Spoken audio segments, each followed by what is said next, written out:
వసుదేవసుతం దేవం కంసచానూరమర్దనం దేవకీ పరమానందం కృష్ణం వందే జగద్గురుం కృష్ణం వందే జగద్గురుం గురుర్బ్రహ్మ గురుర్విష్ణు గురుర్దేవో మహేశ్వర గురుర్ సాక్షాత్ పరబ్రహ్మ తస్మై శ్రీ గురువే నమః త్వమేవ మాతా చ పితా త్వమేవ బంధుశ్చ సఖా త్వమేవ విద్యా ద్రవిణం త్వమేవ సర్వం మమ దేవ త్వమేవ సర్వం మమ దేవ संत चरण रजा लागता साजो वासने च बीजु जरण जाई मगर मना में उपजे अवड़ी सुख गड़ो गड़ी वाड़ू लागे कंटि प्रेम दाटे नयनि नीर लोटे हृदय प्रगटे राम रूपु तुका मने साधन सुलभ गोमटो परि उपतिष्ठे पूर्व पुण्ये मगर मना में उपजे अवड़ी सुखगड़ो गड़ी वाणु लागे विठाला विठाला विठाला विठाला विठाला पुंडलीक वरदे विठाल श्री ज्ञानदेव तुकाराम पंढरनाथ महाराज की जय गोपाल कृष्ण भगवान की जय राजा रामचंद्र भगवान की जय पवन सुत हनुमान की जय उमापति महादेव की जय बोलो रे भाई सब संतन की जय सद्गुरुदेव विठल महाराज की जय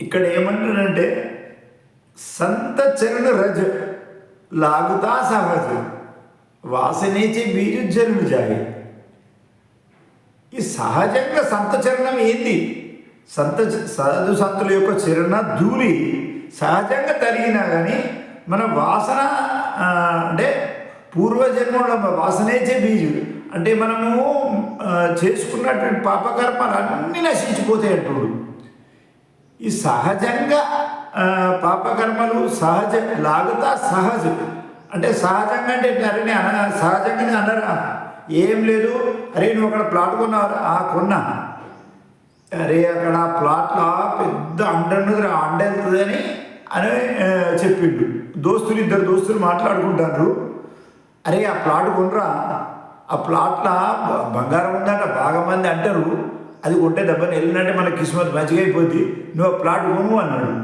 ఈయన కొన్నాడు కొంటే నిజంగానే ఈయన సహజంగానే అన్నాడు అట్టిగానే ఈయనకు ఏం తెలియదు అంటది కానీ అన్నాడు కానీ అతను ఒక పుణ్యాత్ముడే అనుకుంటాం అక్కడ బంగారం వెళ్ళింది ఈ సహజంగా ఏంటి అని అంటే ఒక చిన్న దీని గురించి ఈ సహజ లాగదా సహజ వాసనే చెప్పించేరుడు జాయి అంటే సహజంగా ఆ సంత చరణాల యొక్క ధూళి మనకు జరిగినా కానీ మన యొక్క దరిద్రం పోతుంది మన యొక్క కష్టాలు పోతాయి మన యొక్క దుఃఖాలు నశించిపోతాయి మనకు జన్మలే ఎందుకు చేసుకున్నటువంటి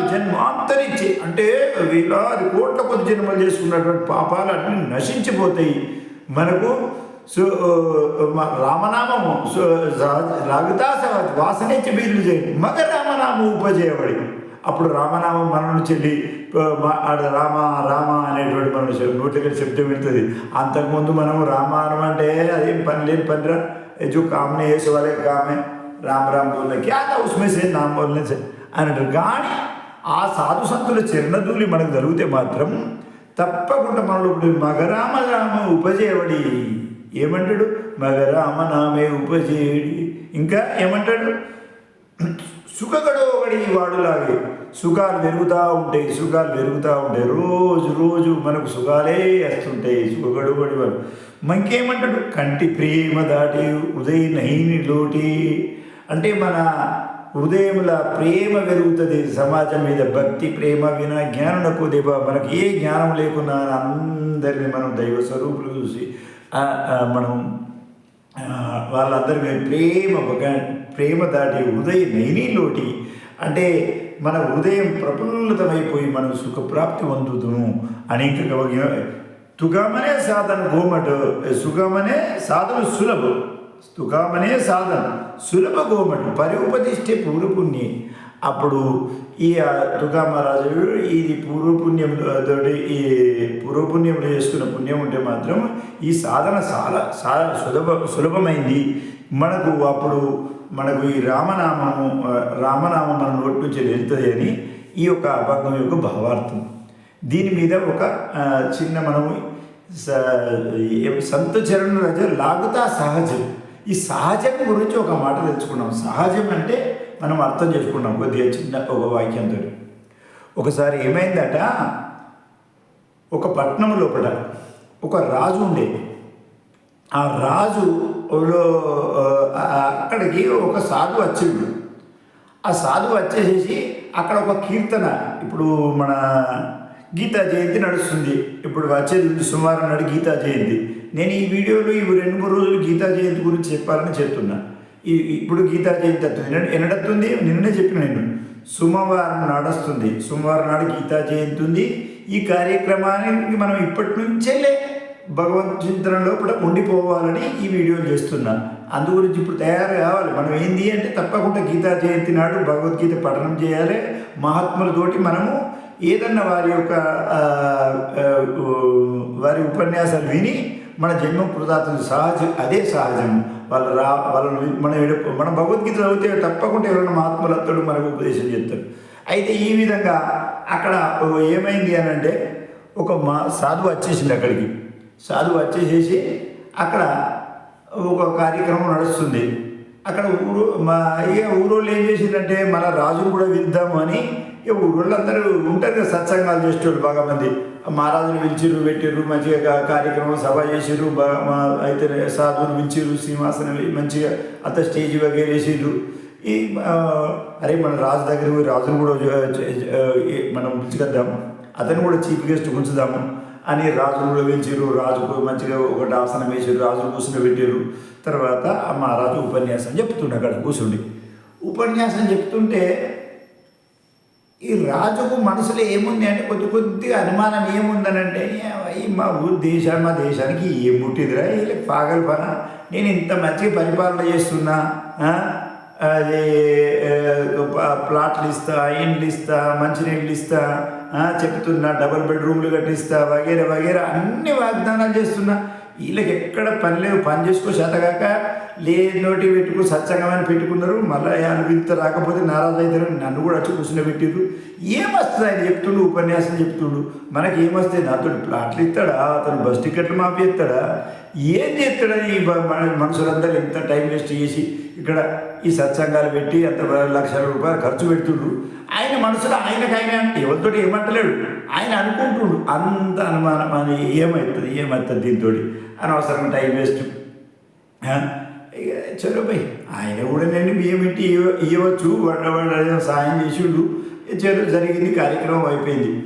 ఈ రాజు ఇట్లా ఏమన్నాడంటే ఈయనకు సంశయం ఉంది. ఈ మహారాజులు ఈ భజనలు కీర్తనలు చేపించేసి భగవద్గీత పారాయణ చేపించేసి హనుమాన్ చదివిపించేసి ఈ ప్రజలను కొద్దిగా అంత పిస చేస్తుండ్రేమో అన్నట్టుగా ఆయన అనుమానం తట్టింది. కానీ ఆయన ఏమనలేదు. ఎవరిని రాజు కదా, ఎవరిని నారాజు చేసినా నారాజు అవుతాడు పబ్లిక్, ఎవరిని ఏమనరాదు ఆయనకు. అందరి మాట వింటాడు. సత్సంగం అయింది, అందరికి ప్రసాదాలు పెట్టారు, ఆరదైంది, భోజనం అయింది, తిన్నాడు, పోయి నీటికడ పడుకున్నాడు. రాజు కూడా రెస్ట్ తీసుకున్నాడు. రెస్ట్ తీసుకున్న తర్వాత ఒక్కసారి ఏమైంది అని అంటే ఆయనకు రాత్రి ఒక పెద్ద కళ వచ్చింది. కళ వచ్చిన వాళ్ళే లేచిన వాళ్ళే ఏమైంది అని అంటే అంత పిస చెప్తాడు రాజు. ఏమైంది ఒక్కడిసారికి ఇట్లా మంచాలకి వెళ్ళి లేచిండు. ఆయన కింద పడ్డ వాళ్ళే భార్య లేచారి. ఏమైంది ఇంతగానో భయపడ్డావు, ఏమైంది అని అందరు జమ అయిపోయి అందరు మంత్రులను పిలిచిరు, వాళ్ళని పిలిచిరు, వైద్యులను పిలిచిరు. రాజుకి ఏమైంది అనుకొని ఆలోచించారు. అందరు కూర్చుని పెట్టారు. సరే లేపారు, ఏదో జిట్టు తీసారు, శాంతి చేసారు, హోమం చేసారు, అవలు చేసారు, పూజ చేసారు, యజ్ఞం చేశారు.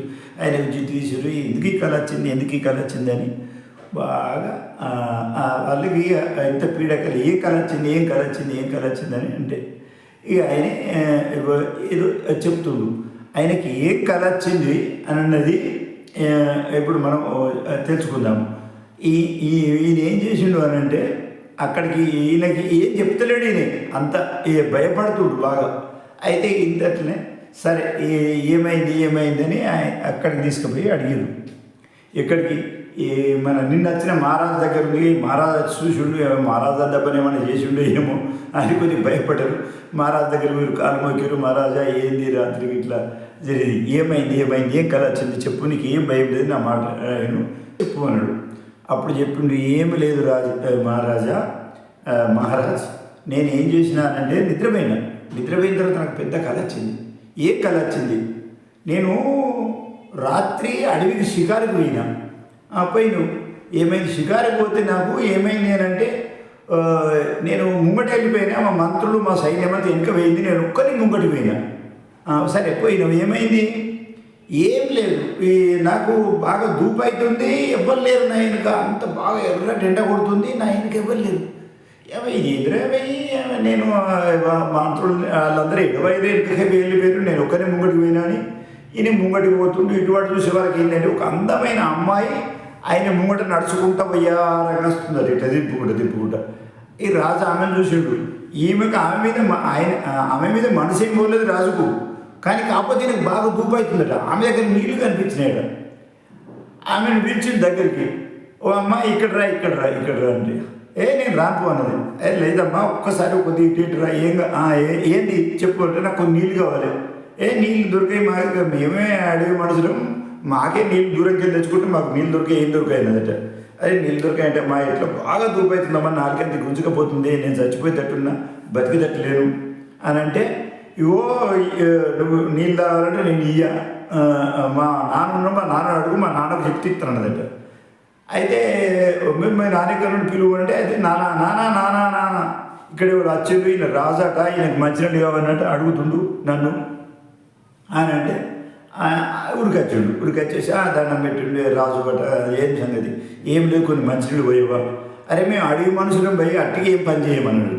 అరే అట్టిగా పని చేయకపోతే ఏం కావాలి మీకు? రత్నాలు కావాలన్నా, నగర వజ్రాలని, కిరీటం ఉంది, రత్నాలు కిరీటం కోట్లు వస్తాయి దీనికి, నా దగ్గర రత్న హారాలు ఉన్నాయి, ఇవన్నీ అన్న మీకు పైసలు కావాలన్నా, ఏం భూమి కావాలన్నా, ఇల్లు కావాలన్నా, ఏమద్దు మాకు, ఏం కావాలి మీకు? నువ్వేం చేయాలంటే మా బిడ్డని పెళ్లి చేసుకుంటే నేను నీళ్ళు పోతా, అన్నం పెడతా, అన్నీ చెప్తా అన్నాడట. ఈయన అరే నేను రాజును, వీటిలో మాట్లాడుతున్నావు, నీకు ఏం కావాలంటే అది ఇస్తా, రాజ్యం ఇవ్వమంటే రాజ్యం ఇస్తా, లేకపోతే రాజ్యం వద్దు, ఏమద్దు, నువ్వు మా బిడ్డను పెళ్లి చేసుకొని నీకు నీళ్ళు పోస్తా ఇస్తాను అన్నట్టు. ధూప బాగా అవుతుంది, ఆకలి కూడా అవుతుంది, సరే అనుకొని సరే చేసుకుంటారు పెళ్ళి అనుకొని అయితే చేసుకున్నాడు. అయితే అప్పుడే ఆ ఊరోళ్ళందరూ పిలిచి 2 దండలు వేయించేసి, చెరొక దండ వేయించేసి ఈయనకు నీళ్ళు పోసి మంచినీళ్ళు పోసి అన్నం పెట్టి అల్లూరికి తీసుకెళ్ళి లగ్గమైందని ఆ అడవి జంతువులు కూడా వచ్చి దావతులు చేసి తిన్నారు, తాగి ఉన్నారు. అయితే ఈయన తెల్లారు లేచి నేను పోతా అన్నాడు. అబ్బాయి ఇట్లా పోతారు, పెళ్ళైంది కదా, ఉండుండ్రి 4 రోజులు ఉండుండ్రి, రేపు అక్కడ మా రాజ్యం ఉంది కదా పోవాలంటే పోతురు, ఏం కాదు ఉండుండ్రని ఉంచుకున్న తర్వాత అక్కడనే 1 రోజు ఉన్నాడు, 2 రోజులు ఉన్నాడు, 3 రోజులు ఉన్నాడు. వాళ్ళు ఓడిత్తలు లేరు, ఎందుకంటే 2 కలన చేతి నడుస్తూ ఉంది. ఏడాది అయిపోయింది కళని. ఏడాది అయిపోయిన తర్వాత అతని భార్య గర్భవతి అయింది, కొడుకు పుట్టిన తర్వాత మళ్ళీ పండుగ చేసిర్రు, మళ్ళీ పురుడు చేసిర్రు, మళ్ళీ కొన్ని రోజులు ఉండమన్నారు, మళ్ళీ కొన్ని రోజులకు మళ్ళీ కొడుకు పుట్టిండు. కళలో ధనాధనం పుడుతూ ఉంటారు. ఇక ఎట్లయిపోయింది అంటే ఇట్లా అతను 9 మంది కొడుకులు పుట్టిరు. ఇట్లా 9, 10, 12 సంవత్సరాలు గడిచిపోయింది. కరువు వచ్చేసింది, బాగా భయంకరమైన కరువు వచ్చేసింది.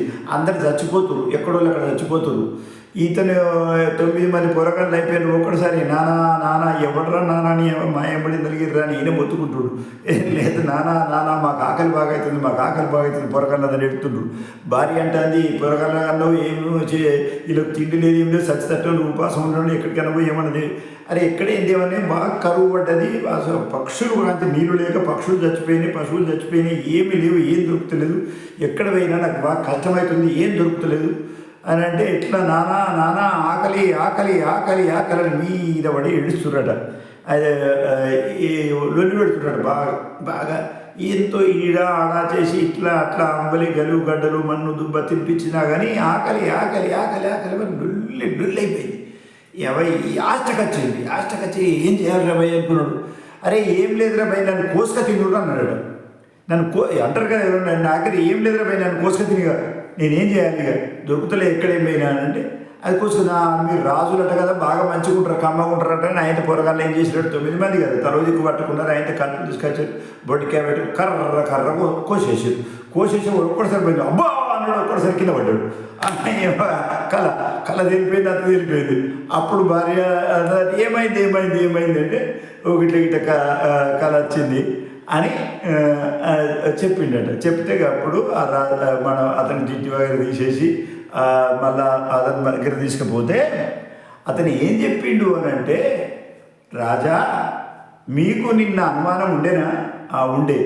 ఏమని ఉండే మీకు మీ మనసులా? అరే ఏమత్తది ఈ సత్సంగాలతోటి, ఈ భగవద్గీత చదువుడితోటి, ఈ గీతా జయంతులు చేసుడితోటి, ఈ సప్తాలు చేసుడితోటి, హనుమాన్ చాలీసలతోటి, వీటితోటి ఏమత్తది అని నీ మనసులో అనుమానం ఉండే కదా. ఉండే నిజం చెప్పుకోనంటే నిజంగా చెప్తున్నా. నాకు నిన్న అనుమానం ఉండే మీరు సప్తా చేస్తుంటే నేను మనసులో అనుకున్నాను ఇదంతా ఎందుకు చెప్తారా వీళ్ళు అనుకున్నా. కానీ అనుకున్నా నువ్వు నిన్న సత్సంగం చేసుడితోటి ఇక్కడ వచ్చే సహజంగా కూసున్నా కానీ అంటే ఏమంటే సంతచరణ లాగుతా సహజం వాసనే బీజు జరుడు జాయి. బాగా కొద్దిగా ఎంత అర్థం చేసుకొని నాకంత మంచిగా చెప్పరాకపోవచ్చు మహారాజు ప్రవచనాలు, కానీ మీరు కొద్దిగా అంత మనసు పెట్టి ప్రయత్నం చేసుకుంటే మాత్రం మీకు అంత కలుగుతుంది. మీకు దీంతో మీకు